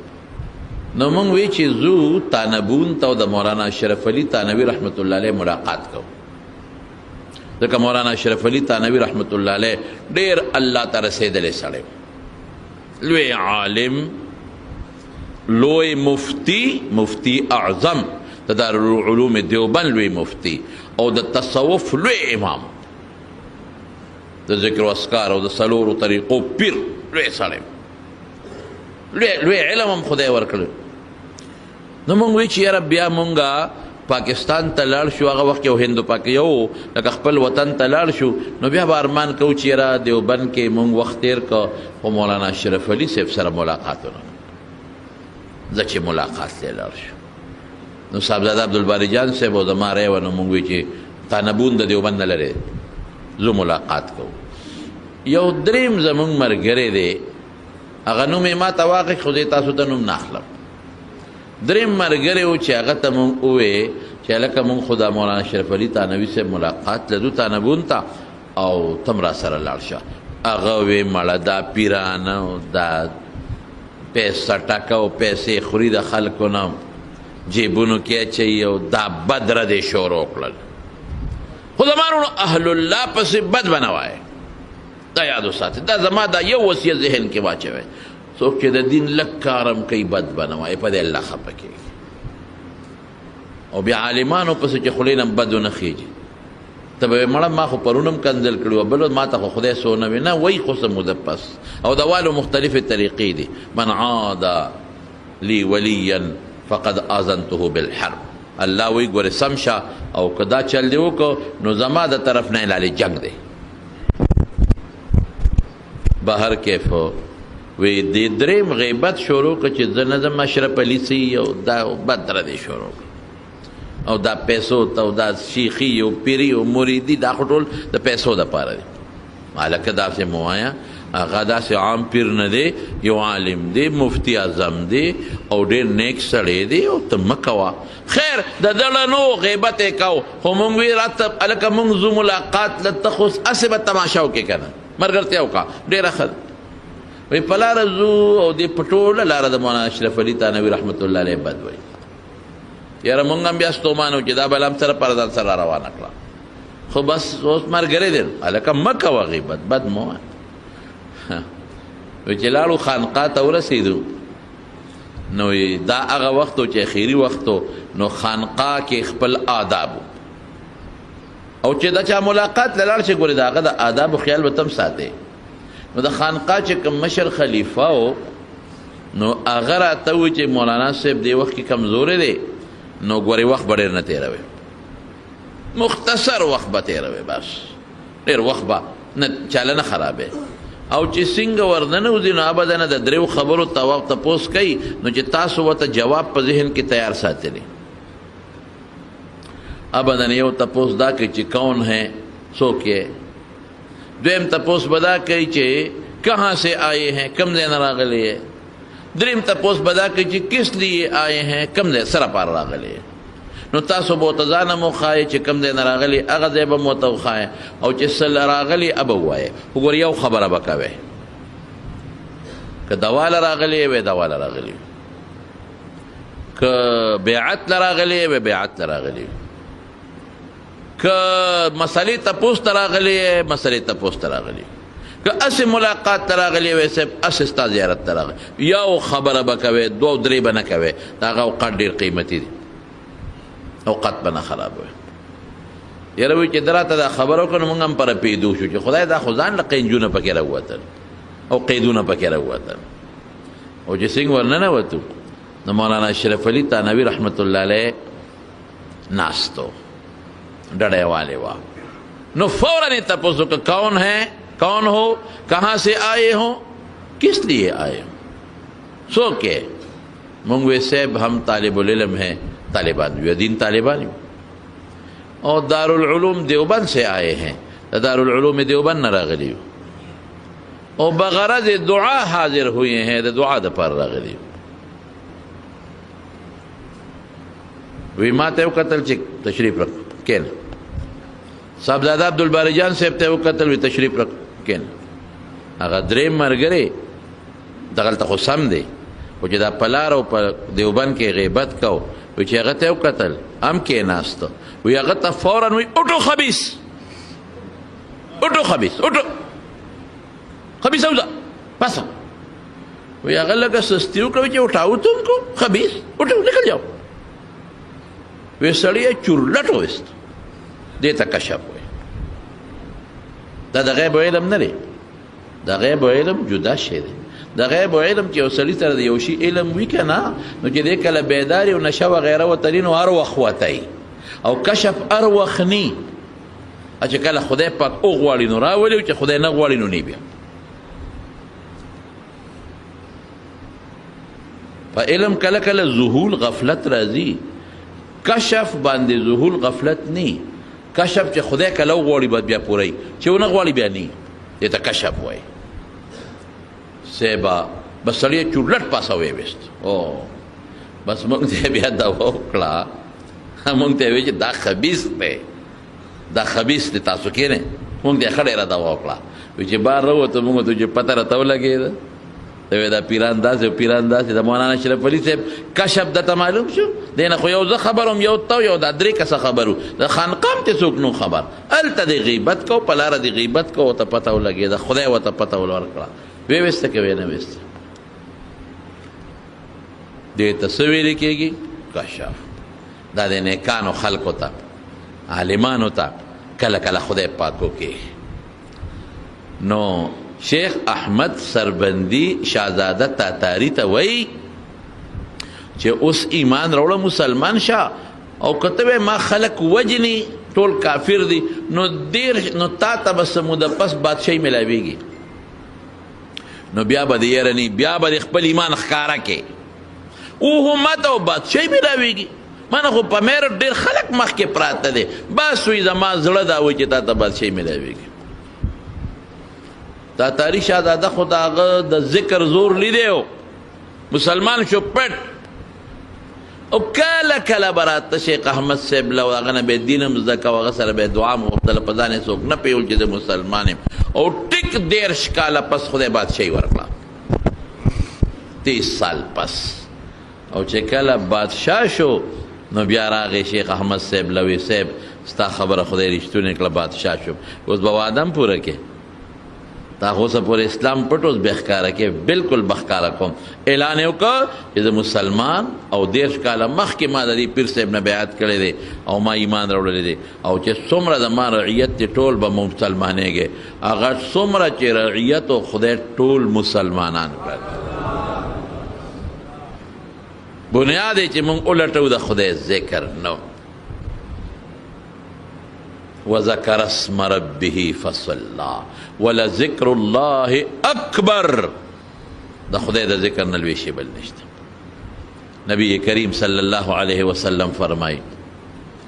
وی دا جامه چې کله پاکي دا د خدای ذکر کوي چې خیره نشي د خدای ذکر پرېږدي ولاړې اوبه روانې اوبه د خدای ذکر کوي او چې کله دا ودرېږي د خدای ذکر پرېږدي نو بیا خاشي او کما څنګه چې شنی د خدای ذکر کوي او چې د خدای ذکر یې پرېښو نو اوچه شي او کم کب چې په دریاب کې جمدی دی د خدای ذکر کوي او چې کله ذکر پرېښو د ښکاري په جال کې راشي او کومه مرغۍ چې په هوا الوزي دا هم ټول ذکر کوي ان من شیء الا یسبح بحمده ولکن لا تفقهون تسبیحهم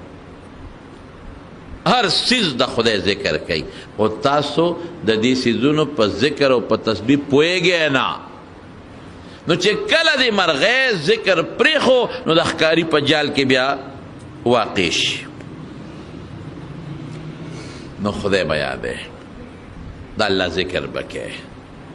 په دې به ستا زړه جمدی وي نبی کریم صلی الله علیه وسلم فرمایي وی هغه زړه چې ذکر کوي دا جمدی دی کم زړه چې ذکر نه کوي دا مړ دی مړ نو قد افلح من تزکا دا اغا صفایه او د تزکی الله وی اغا سړی چې د خپل باطن پاک کدا کامیاب دی دی مقصد ته ورسید او د باطن پاکوالی په دوه سیزونو راځي یو په ښکلې عقیده چې د ګنده عقیدې نه ځان وساتې دا په علم کلام کې بیانېږي او یو د باطن صفاوالی په تصوف او په طریقت راځي دا په علم الاخلاق او علم السلوک کې معلومیږي د زړه زنګ دا پې لرې شو زړه صفا شو نو الله طریقه ښیي یو ذکر ما تیره جمعه درته ویلي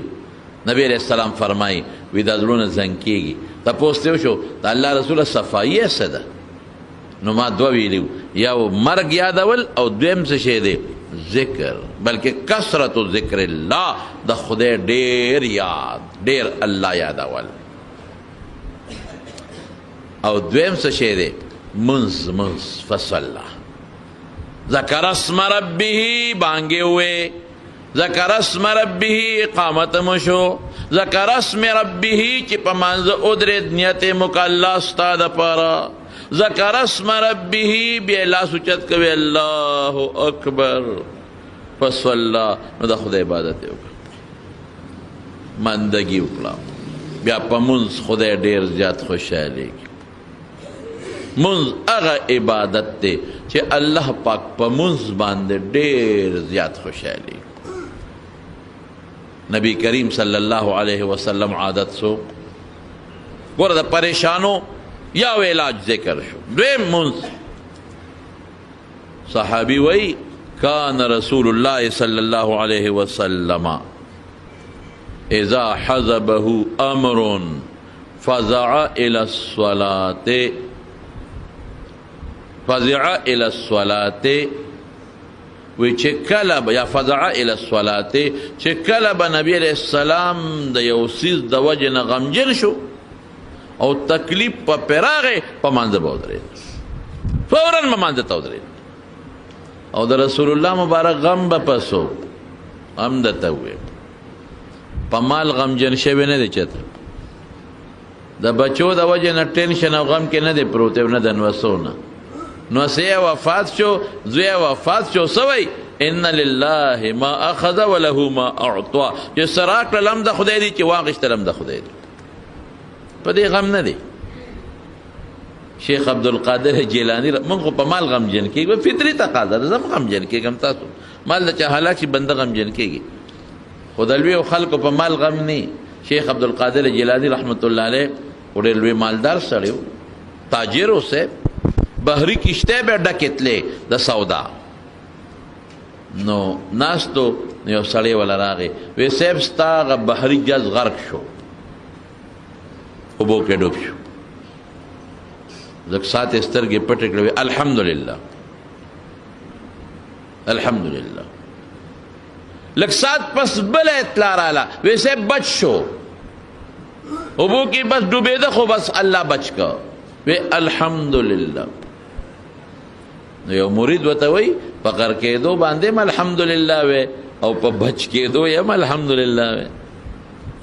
چې شی د انسان ته تاوان ورسیږي نو حدیث کې خو الحمدلله نه دی بلکې دی بسوي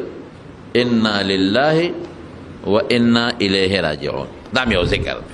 دا وایا چې کله هم یوازې مړی نه چې مړی شو مصیبت ورسېد اذا اصابتهم مصیبه مصیبت ورسېد نو بیا به انا لله بجلی چې لاړه شي به وایې ښه انا لله و انا الیه راجعون بل څه تکلیف پیښ شو بس فوراً وایې انا لله و انا دې سره تکلیف او غم دل ختمیږي کمیږي نو د تکلیف چې کشته ډوبه شو خو تعالی پکار دو چې داسې دی ویلې وي چې انا لله و انا الیه راجعون نو تا الحمدلله ولی وی خبره دې ټیک ته خو ما په بل سیز الحمدلله وی بل سیز داو چې کشته غرقه شوه نو ما دې اړه ته وکتل چې اړه خفه دی که نه ولې کشته بحري جز غر کېدل دې کې خو ډېر لوی مالي او ډېر لوی تاواني نو ما وی چې اړه خفه دی که نه دی نو اړه مې توجه ورکړه نو چې اړه مې توجه ورکړه نه خفه نو ټیکو اړه وی خدایه نو تا واغېشته او تا راکړی نو دې کې څه دی نو ما د زړه په هغه خوشحالی الحمدلله ووی او چې بیا بله اطلاع راله چې شی برابر شو نو چې یو نعمت د له خدای پاک در کې یو نعمت د غر کېدو نه بچ شي نو بیا به څه وی الحمدلله به نو ما بیا هم الحمدلله ووی نو د نبی کریم صلی الله علیه وسلم فکر مندی په سوا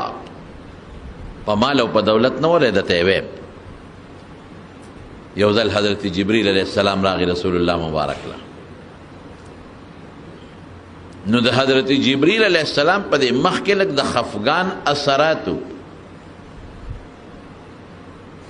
حالانکه فرشتو باندې غم نه راځي تکلیف نه راځي بیماری نه راځي هغه خدای را دې نه پاک ساتلی خو انساني شکل کې نو چې بنده انساني شکل کې د انسان هغه خاصیتونه پکې ظاهري راځي نو په دې مخ او په دې شکل د خفګان لږ آثار انساني شکل کې نو حضور پاک تاسو کو جبريل ز پریشان غوندې نه وی الله رسول یم ولی وینن ما ته خدای وی چې دوزخونه وګوره نو ما دوزخونه وکتل نو خپه شوم ډېر چې دې تمام د خدای باندې بندگان دنه کېږي نو جبريل دوزخونه که دوزخ وینا و دوزخ دي و دوزخ دي یو بل د پاسه دي الله رسوله یو لاندې طبقه یو بره بره بره بره بره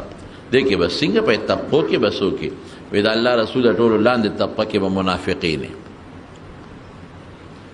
ان المنافقین لفی الدرک الاسفل من النار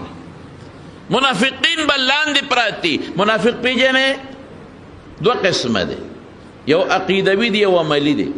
عقیدوي منافق هغه دی چې په زړه کې کافر دی په خوله مسلمان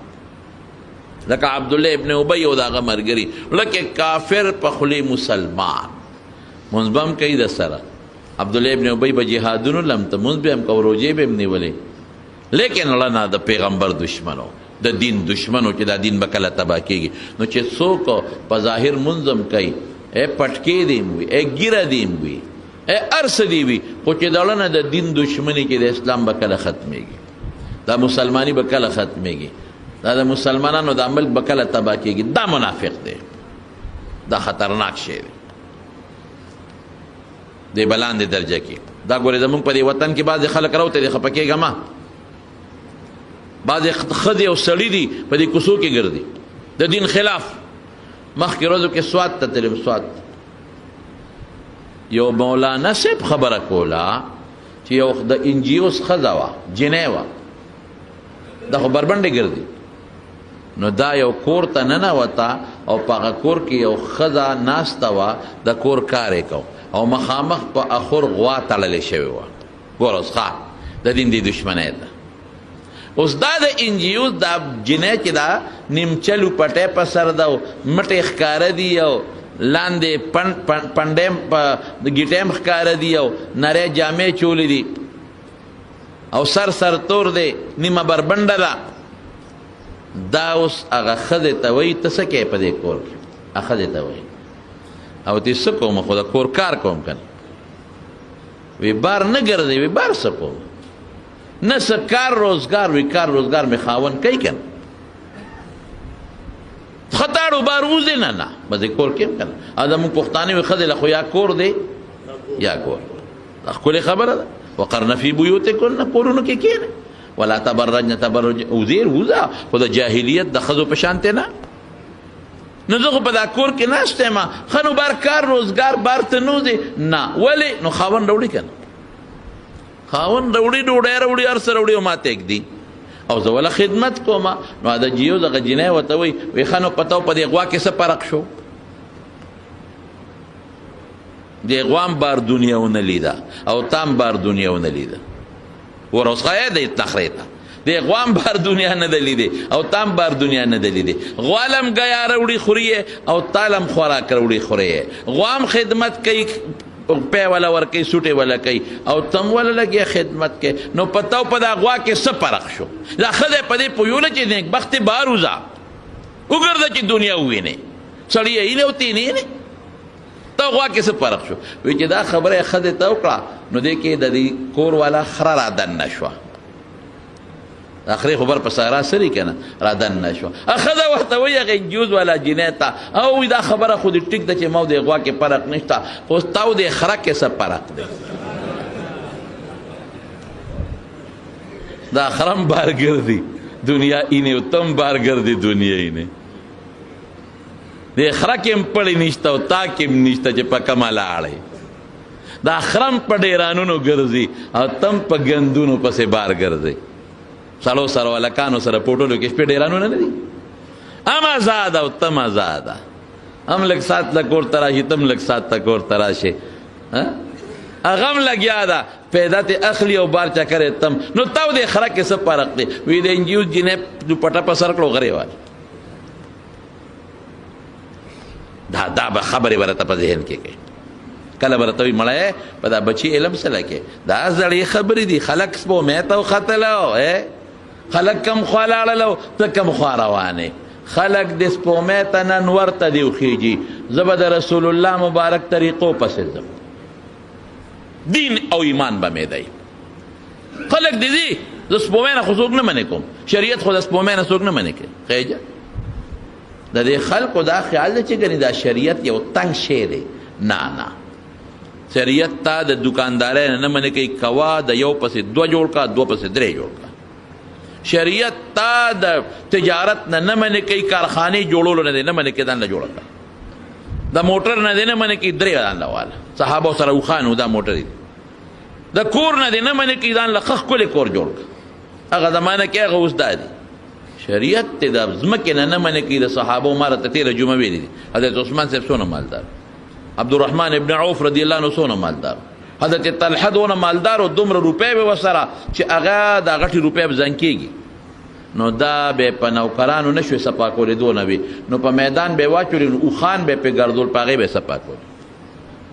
عثمان صاحب څونه مالدار. نو دا د خلکو دا خیال دی چې کنی که ما چې ته په بچي علم وکړه یا ګیره مې پرېښوه یا پټکې مې په سر کړه یا د ملا صاحب ته نږدې شم یا د پیر صاحب ته نږدې شم نو بس زه په قلا کې بند شم او په کوټه کې بند شم. نه، ولې موږ به ډوډۍ نه خورو، ته به نه خورې، دا ملا به نه خوري، دا خلک به نه خوري، د دنیا دا ژوند به ته نه تېروې، موږ به نه تېرو. ته غلطې خبرې دي. حضرت امام ابو حنیفه رحمت الله علیه دونه مالدارو چې کله وفات شو په خزانه کې 450 کروڑه درهم پراتو. درهم پاکستانی روپے نه 54 کروڑ 56 کروڑ شپږ 50. تا غټ خان سره دونه پیسې نشته. دا خو خبره نه ده چې سړی عبدالقادر جیلانی رحمت الله علیه دونه مالدارو څومره لوی پیر دی چې جزونه به په بحري تلل او سوداګري به کوي. مال ګټل منع نه دي، تجارت کول منع نه دي، خو خدای باندې یری. یو سړیو د امام احمد ابن حنبل ګاونډیو، لور سټک به و لورو، او چې مړ شو نو یو عالم په خوب کې ولید او تپوس یې تیو که چې وی قتل په یو خشته باغچه کې ګرځي او مسجد چرچې خوشحاله دی. ورته ویې لکه لوره چې مړ شوې کوم خوا لاړې؟ وی چې مړ شومه نو دې باغ کې جنت کې. او احمد ابن حنبل سره په دنیا کې هم ګاونډي هم دلته هم ګاونډي. اوس څه کې هغه سره دنیا کې هم ګاونډي هم دلته هم ګاونډي. دا مولا صاحب راویښ شو، چې راویښ شو د لور کور ته لاړ، ښځې ته یې وله ور وډباو وی یاره یو تپوس ته نه کوم ستا خاوند خو ما ډېر ښه ولیده خشته سپینو جامو کې په باغچه کې او دا د جنت نښې ښه که یو مړی دې په سپینه جامه کې ولید دا د جنت نښې د اسلام نښې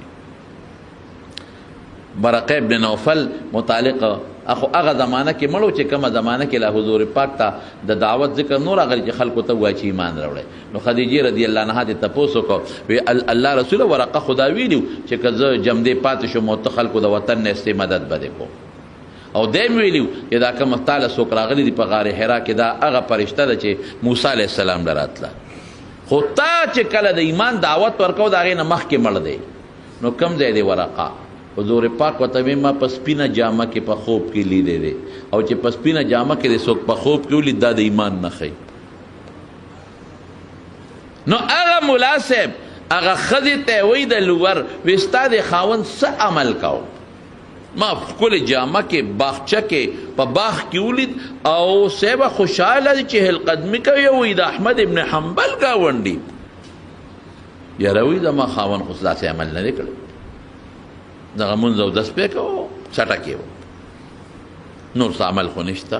یاره یو دوه عمل دي دوه یو عمل یې دا و چې کله به بانګ ووې او د ده سټک به په لاس کې و او اوچت کړی به او اوسپنه له به را براو نو چې بانګ به ووې نو سټک به اوسپنه نه براو غاړې ته به کېښود جومات ته به روان شو نیمګړی کار به هم په ځای پرېښود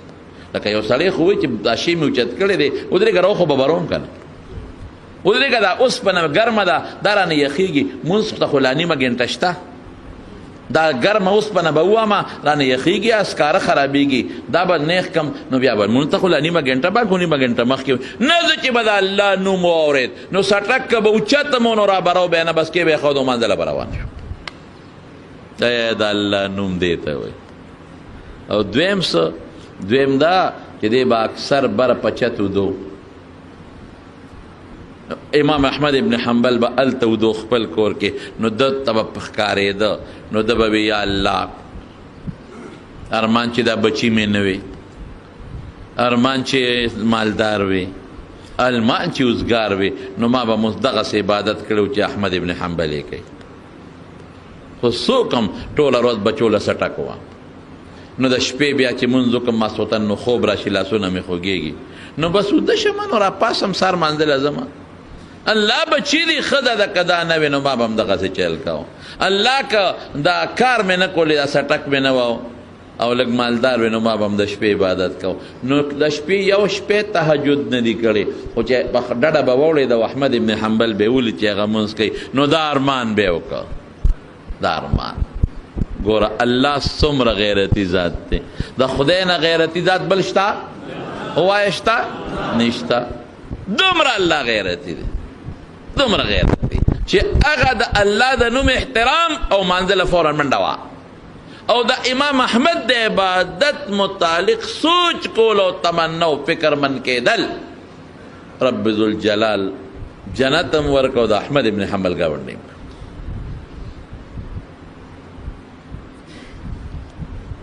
په هر کیف نو څوک به راته دا وایي دا مولیان دا خلک زړو ته رسوي هلکه ملا دې نه منې کوي دین تنګ تروش نه دی خپل عبادت کوه تجارت کوه زمینداریم کوه او بخورلم دا هر څه خو چې بانګ ووایي او درته آواز وشو الله اکبر او درته وایي چې حی علی الصلاة باس دی وخت کې کستا د زرګونو روپو تاوان کېږي نو هغه تاوان نه ځان بچ که دکان جرنده کا خو زه په منډه او بخور دی او بلې په خوشې کا په باړی بلې باړی ته سورې وکړه چې بل خوا زه مانځله بس زه خدای اواز درته د الله د طرف نه شو ژبه د مؤذن ده ژبه د بنده ده ژبه د نیازلي ده ژبه د زید عمر بکر ده خو اواز د چا د طرف نه دی الله نه دا نماینده دی د خدای ورې پټې خبرې ته سوچ کوم دی کې ډېر لوی کمالات دي دا نماینده دی د خدای حی علی الصلاة منزل راځه شبه او حی علی الفلاح قد افلح من تزکا او چې تا کومه کامیابي غواړې هغې له راځه منډه وه منزل د خدای د نوم احترام وکړه د خدای د نوم احترام وکړه او منځه ته ودرېږه نو مونږ څوک نه منې کوو افسرم شا ډایرکټرم جوړ شا ډاکټر دې مزوی جوړ کا انجینیر دې مزوی جوړ کا کارخانم جوړ کا لس موټرې والا لس بنگلې جوړ کا نه منې کوو شریعت نه منې کوي خو الله مه یېروه منځ مه یېروه خدای مه یېروه نو جبریل علیه السلام نبی علیہ السلام ته وایي چې لاندې کومه درجه ده او طبقه د منافقین دي پکې د هغې د پاسه طبقه کې هغه خلک دي چې خدای نه مني د هغې د پاسه چې کومه طبقه ده شپږمه طبقه نو هغه طبقه کې مشرکان دي د هغې د پاسه طبقه کې مجوسیان دي د هغې د پاسه طبقه کې یهودیان دي د هغې د پاسه طبقه کې عیسایان دي او اخلومبه طبقه کې بستا د امت فاسقان فاجران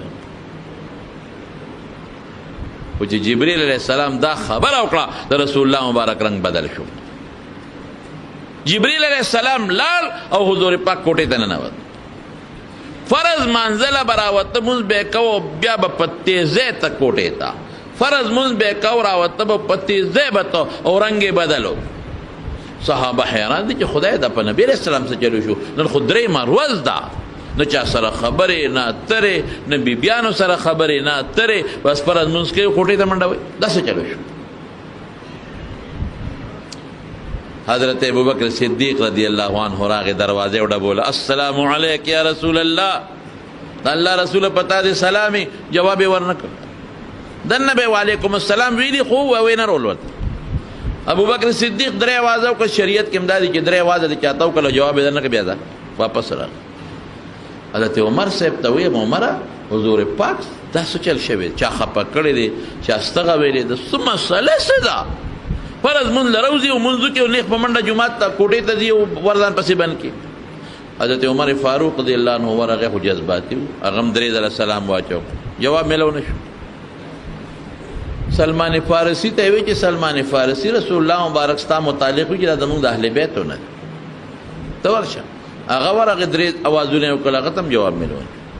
علي صاحب ته ویرتي زومه مې او ترزوی مې ماشومې ته ورشه هغه درې ځله سلام واچاته جواب میلو نه هغه وی چې ورګه فاطمه رضی الله تعالی عنها ته وی فاطمه رضی الله تعالی عنها را دروازه وهله جواب ونشو او په دریم ځل وته وی بابا الله رسول فاطمه ما ته ورکوله وکړه دروازه وته کولو دوری ورننه وته نن درې مروز دا درې مروز چا سره خبرې نه کې بیبیانو سره نه ملاویږي او چې منځو کې فوراً کوټې ته راځي څه چل شوی چا تکلیف کنزل څه شوی دی حضور پاک ورته قصه وکړه وی زما امت کې کم فاسقان فاجران دي به په لومبۍ درجه کې پرته نو فکر من ام د امت دپاره فکر چا دپاره شو امت دپاره دلته ناست یم ورته منځونه ورته په دا خلوت خانه کې کومه او دا چې موږ ورته دغه وایو څه ورته وایي خلوت خانه ورته وایو ځان له ځای ورته وایو دې کې ناست یم ورته الله آیت نازل که لسوف فلسوف یعطیک ربک فترضا در به کم چې ته څه غواړې ښه خوشحاله به دې کم خیر دی د هغې نه پس نبي علیه السلام راووت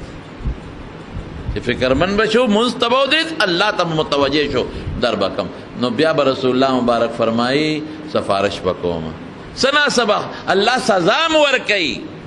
چې دا د ګناه ګند ترې لرې شي خو چې څومره سزا ده نو هغې کې به ډېر زیات د رسول الله مبارک په سفارش معافي م کوي خو د هغې نه مخکې هم ډېر غمونه شته دن قدن مخکې دی ښه او د قبر عذابونه هم مخکې را روان دي زما رونو رب العالمین قرآن شریف کې فرمایي قد افلح من تزکا تو کامیابی غواړي په حقیقت کې کامیاب هغه سړی شو چې هغه ځان پاک کا عقیده خراب لرې کړه پاک یې وساتله او عمل پاک او اخلاق یې ښکلي کړل وذکر اسم ربه خدای یاد کا منځ یې وکړه دا پاک سړی دی لیکن الله بیا رسو سوی بل تؤثرون الحیات الدنیا دا نه وایي چې دنیا کسب کې نه نه د دنیا کسب خو جای دی تؤثرون الحیات الدنیا دنیا په آخرت غوره کې دا نه و چې دنیا ګټې آخرت پرېږدې، نه نه نه نه، دنیا په چا غوره کې؟ په آخرت. د آخرت د ګټې وخت کې هم دکان نه بند دی، د مانځه وخت کې هم اوبخور نه بند دی، د مانځه وخت کې هم موټر نو درې په لاره نیغ تېرېږي، هلته جمع ولاړه ده. والآخرت خیر و ابقا، الله وی آخرت ګوره ډېر بهتر دی د دنیا نه. دا خو لږې ورځې تېرې به شي، د آخرت ژوند خو نه خلاصېږي. ان هذا لفی الصحف الاولى صحف ابراهیم او موسی. دا نصیحت ما